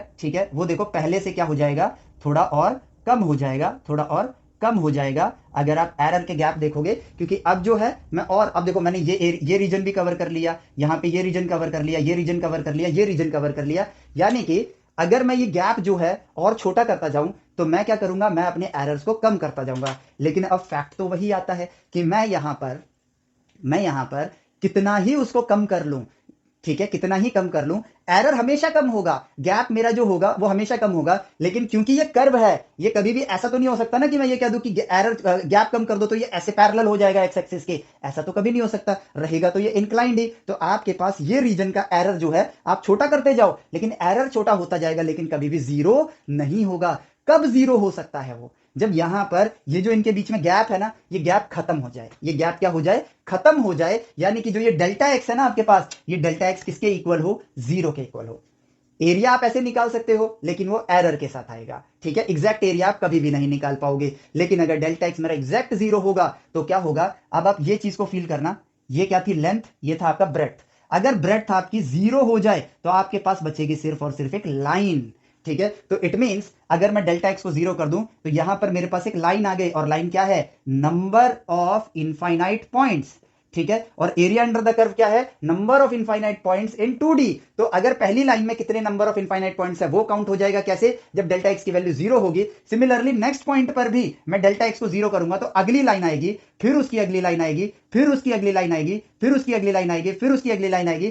खैर ऐसा काम मुझे कितनी बार करना होगा, इनफाइनाइट टाइम्स करना होगा। तो यहां पर इनफाइनाइट नंबर ऑफ लाइंस आ गई। अब भाई एक पॉइंट के बाद जो अगला पॉइंट है उसकी लाइन आ गई, तो यहां पर कोई गैप बचेगा नहीं, बचेगा। यानी कि आपने इनफाइनाइट नंबर ऑफ लाइंस निकाली, कहां तक, 0 से लेकर x6 तक, और आपने सारे टोटल नंबर ऑफ पॉइंट्स को कवर कर लिया, जिससे आपको क्या मिल जाएगा, एरिया मिल जाएगा। तो एरर फ्री एरिया तभी मिल सकता है जब डेल्टा एक्स की वैल्यू क्या हो, 0। तो अब देखो, अब यहां पर वही चीज आया कि आपको हर एक पर्टिकुलर एक्स पर, ये एक्स पर y चाहिए, डेल्टा एक्स लेना होगा, डेल्टा एक्स। तो वहां पे एरिया क्या होगा, F of x delta x. लेकिन आप इसको एक लाइन कैसे बनाओगे, डेल्टा एक्स को 0 करके, तो आप लिखोगे limit delta x approaches to 0, और डेल्टा एक्स एक पॉइंट पर चेंज इन एक्स क्या होगा, dx होगा। तो आप इसको लिखोगे एफ ऑफ एक्स dx, ठीक है। आपने इसको क्या लिखा, एफ ऑफ एक्स dx लिखा। और इन सारी लाइंस को जब आप ऐड कर दोगे, यानी कि सम कर दोगे इन सबका, तो आपको क्या मिल जाएगा, टोटल एरिया, टोटल एरिया मिल जाएगा। और अब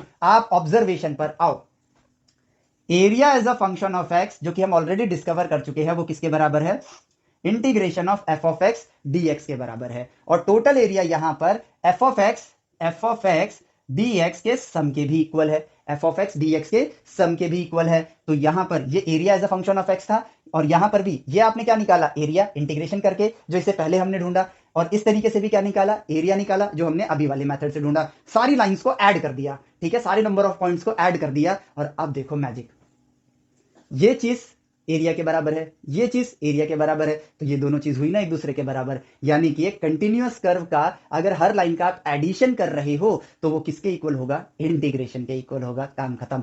पॉइंट को दिखाता हूं, रियल लाइफ एग्जांपल के साथ दिखाता हूं आपको। मैं वर्क कर रहा हूं, मेरा फोर्स पोजीशन के साथ ऐसे वेरी कर रहा है। मेरा फोर्स, ये फोर्स है as a function of X लिया मैंने, जो कि लिया मैंने एक्स स्क्वायर लिया, या एक्स स्क्वायर प्लस 1 ले लिया, एक्स स्क्वायर प्लस 1 ले लिया। यानी कि जैसे जैसे मेरी पोजीशन चेंज होती जाएगी, मेरा फोर्स का जो वैल्यू है वो चेंज होता जाएगा। यानी कि हर पॉइंट पे मैं अलग अमाउंट का वर्क कर रहा हूं। तो यहां पर मैं बिटवीन 2 पॉइंट वर्क डन नहीं निकाल सकता हूं, मुझे हर पॉइंट पे वर्क डन निकालना पड़ेगा। और अगर मैं डेल्टा एक्स डिस्प्लेसमेंट की वैल्यू चाहे कितनी छोटी लूं, कितनी ही छोटी लूं, हर दो पॉइंट के बीच में इनफाइनाइट नंबर ऑफ पॉइंट्स होंगे। तो हर पॉइंट पे क्योंकि मेरा फोर्स चेंज हुआ है, तो मेरे पास एरर रहेगा अगर मैं डेल्टा एक्स छोटे से छोटा लूंगा तो। लेकिन डेल्टा एक्स को छोटा छोटा छोटा करके लिमिट के जरिए जब मैं एक पॉइंट का वर्क डन निकालूंगा तो उसको रिप्रेजेंट कैसे करूंगा, एक पॉइंट पर मेरा फोर्स क्या है, अगर मैं एक्स कोऑर्डिनेट पे खड़ा हूं तो मेरे फोर्स की वैल्यू है एफ ऑफ एक्स मल्टीप्लाई, छोटा डिस्प्लेसमेंट लिया मैंने, मान लो ये लेंथ है, ये एक्स कोऑर्डिनेट है, एक्स से डेल्टा एक्स आगे बढ़ा मैं, ये कोऑर्डिनेट है एक्स प्लस डेल्टा एक्स, तो डिस्प्लेसमेंट हो गया एफ ऑफ डेल्टा एक्स, जो कि एग्जैक्ट वर्क डन नहीं है क्योंकि मेरा इन दोनों पॉइंट के बीच में भी इनफाइनाइट नंबर ऑफ पॉइंट्स हैं। तो मैं यहां पर क्या करूंगा, limit delta x approaches to 0 के जरिए पॉइंट वर्क डन निकालूंगा, जो कि होगा एफ ऑफ एक्स dx। एक पॉइंट लेंथ कितनी होगी, dx के बराबर होगी, ठीक है, चेंज एट अ पॉइंट है, और एफ ऑफ एक्स क्या है, उस पॉइंट का वर्क डन, ठीक है। यहां पर लिखो एफ ऑफ एक्स फोर्स, यहां पर लिखो एक्स, ठीक है। तो जब मैं इस पॉइंट पर हूं तो यहां पर मेरे फोर्स की वैल्यू कितनी है, इतनी, और ये एक्स क्या है, पॉइंट डिस्प्लेसमेंट है। तो एक पॉइंट पर कितना वर्क किया वो मेरा इसके बराबर आ गया, जो कि है एफ एक्स dx के बराबर। फिजिक्स में यही करने वाले हो, इन सबका सम करना है मुझे, इन सबका सम करूं। एक पॉइंट पे मैंने इतना वर्क किया है, हर पॉइंट के वर्क डन को मैं ऐड कर देता हूं, तो मेरा रिजल्ट क्या आएगा, टोटल वर्क डन के बराबर आएगा। तो ये जो एडिशन है, ये अभी अभी हमने डिस्कवर किया किसके बराबर है, इंटीग्रेशन के बराबर है, क्योंकि एरिया इंटीग्रेशन के बराबर है और ये समेशन एरिया के बराबर है। तो ये दोनों भी तो एक दूसरे के इक्वल हो गए। तो summation of force as a function of X multiply dx is integration of force as a function of X dx के बराबर हो गया। और अब देखो मेरा फोर्स क्या है, एक्स स्क्वायर प्लस वन, तो यहां पर मैं लिख दूंगा x square plus one multiply D x. Multiply क्यों करते हैं बता चुका हूं ऑलरेडी, ठीक है, क्यों, क्योंकि डेरिवेटिव डिवीजन है तो इंटीग्रेशन मल्टीप्लीकेशन होगा। एक्स स्क्वायर किसका डेरिवेटिव है, एक्स क्यूब बाई थ्री का, एक्स क्यूब बाई थ्री का डेरिवेटिव है, इसका डेरिवेटिव करोगे एक्स स्क्वायर आएगा। और वन किसका डेरिवेटिव होता है, एक्स का डेरिवेटिव होता है, प्लस में एक्स कर दिया। अब मैं यहां पर कहता हूं तो ये क्या आ गया मेरे पास कि भाई मेरा जो वर्क डन होगा, एक्स की वैल्यू डालते जाओ आपको वर्क डन मिलता जाएगा। तो लेट्स से मैं ये कहता हूं कि भाई मैंने यहां पर जब जीरो से स्टार्ट किया, जब मेरा पोजीशन जीरो था, तो जब मैं 1 मीटर ट्रेवल किया तो मैंने कितना वर्क डन किया, एक्स की वैल्यू 1 पुट करो, ठीक है, work done will be 1/3 plus 1, इतने जूल का मैंने वर्क डन किया। और जब मैंने यहां पर 3 मीटर ट्रेवल किया तो मैंने कितना वर्क डन किया, ठीक है, work done 1 metre, work done 3 metre, तो 3 का क्यूब डिवाइड बाई 3 है तो वो 9 हो जाएगा। यहां पर 3 इंटू 3 इंटू 3 डिवाइड बाई 3 9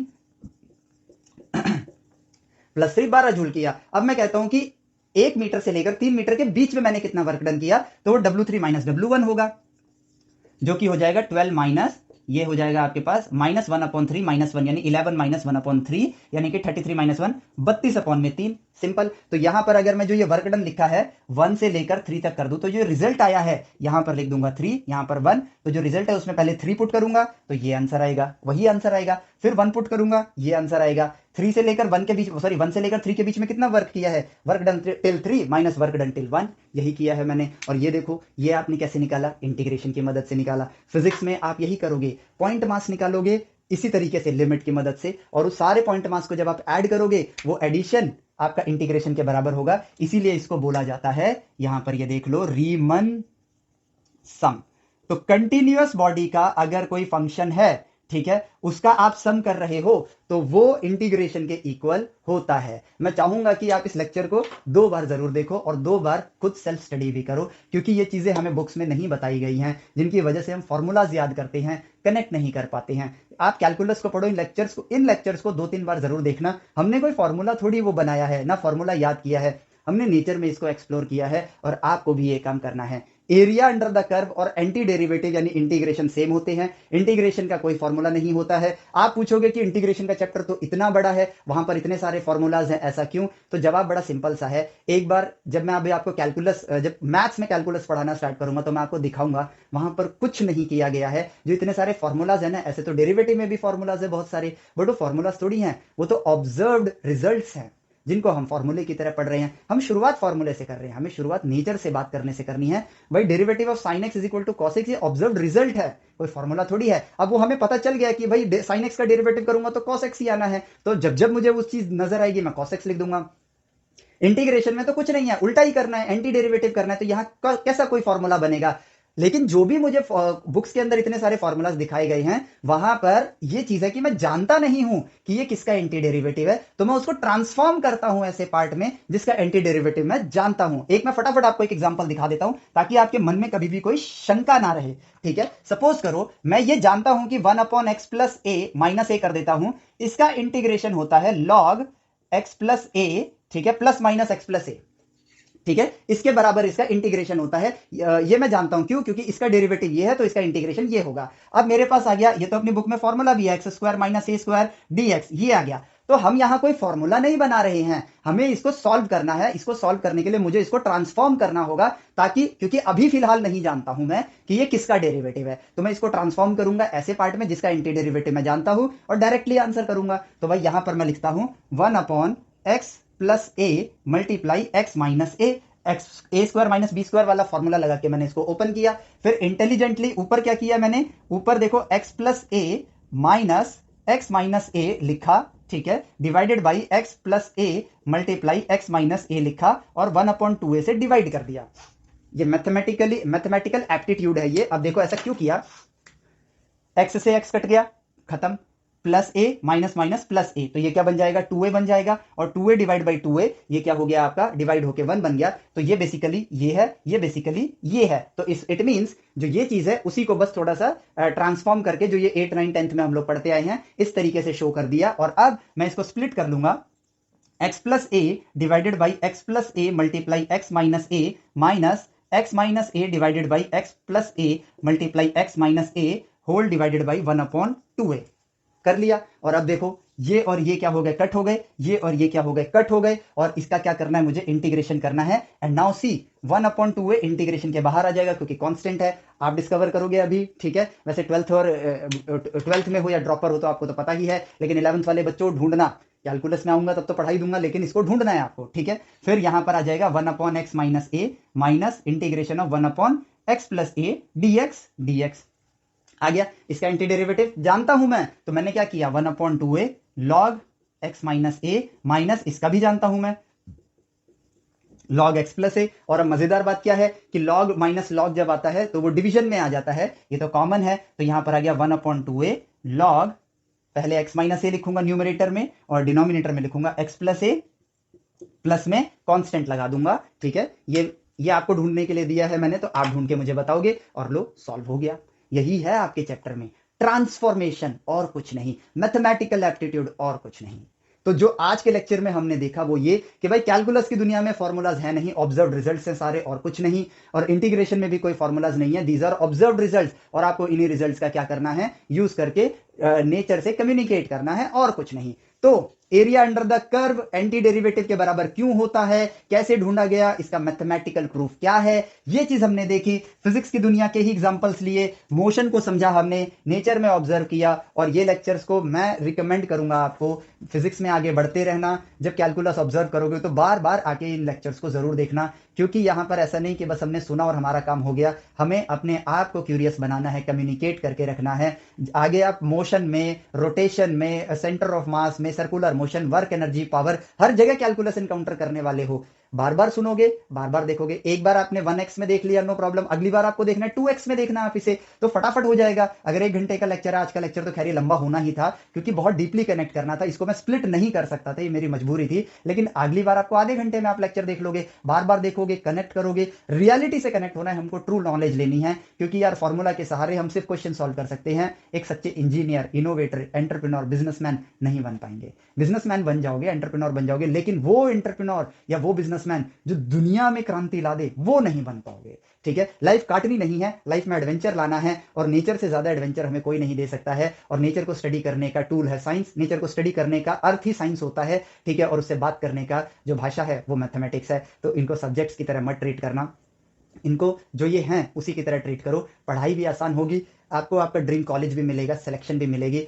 100-150 दिन का सिलेबस है, आसानी से फिनिश किया जा सकता है। यहां तक का लेक्चर्स जितने भी मैंने अभी तक डाले हैं, ये आपका एक स्ट्रांग फाउंडेशन बनाएंगे। इन लेक्चर्स को आपने, अगर इसी वीडियो को पहली बार आप मुझे देख रहे हो यूट्यूब पर, ठीक है, तो भाई प्रीवियस सारे लेक्चर्स आप देख लो एक बार, क्योंकि यहां से फाउंडेशन का पार्ट फिनिश हो जाएगा, और अब हम लोग बुक्स में बड़ी रफ्तार से आगे बढ़ेंगे, क्योंकि हमें चीजें समझ आ गई हैं। फ्रेम ऑफ रेफरेंस, ग्राफ क्या होता है, ठीक है, आपका ये नंबर लाइन क्या होता है, रैशनल इरैशनल नंबर्स पता है हमें, पाई पता है हमें, ओरिजिन ऑफ ट्रिग्नोमेट्री पता है हमें, ठीक है, हमें यहाँ पर लिमिट्स का मतलब पता है, पॉइंट्स की दुनिया को जानते हैं, डेरिवेटिव को समझ गए, इंटीग्रेशन को समझ गए हैं, वेक्टर्स को समझ गए हैं, नेचर से बात करके समझा है हम लोगों ने, और ये है आपका बेस। अब फिजिक्स के अंदर कुछ नहीं बचा है, अब आपको परिस्थितियां देखनी है, ऑब्जर्व करना है। जो आपका ये मैथमेटिकल लैंग्वेज का बेस बन गया है ना, इस लैंग्वेज के जरिए फिजिक्स की दुनिया में बात करो, सारे रिजल्ट खुद ब खुद नेचर आपको दे देगा, ठीक है। सो इस लेक्चर के लिए इतना ही, ठीक है। एप्लीकेशन पे अगर आपको चीजें सीक्वेंस में जाननी है, डिस्क्रिप्शन में जाओ, एप्लीकेशन में आ जाओगे आप, चीजें सारी सीक्वेंस में मिल जाएंगी। और यहां पर हम कुछ ऐसी टेस्ट सीरीज भी अपलोड करने वाले हैं एप्लीकेशन पर, ठीक है, जिसमें आप जो यहां पर कोर नॉलेज ले रहे हो, हम उस नॉलेज को टेस्ट करेंगे। सिंपल, बस जेई मेंस, इसके एग्जाम्स बतेरे पड़े हैं, वो तो 50 में खुद ही चाहूं एक दिन में अपलोड कर सकता हूं, लेकिन पहले शुरुआती दिनों में मैं आपके नॉलेज के टेस्ट लूंगा, उसके बाद जेई मेंस, जेई एडवांस के टेस्ट होते रहेंगे, ठीक है। सो इस लेक्चर के लिए इतना ही, मिलते हैं आपसे नेक्स्ट लेक्चर में। Till then take care, bye bye, जय हिंद।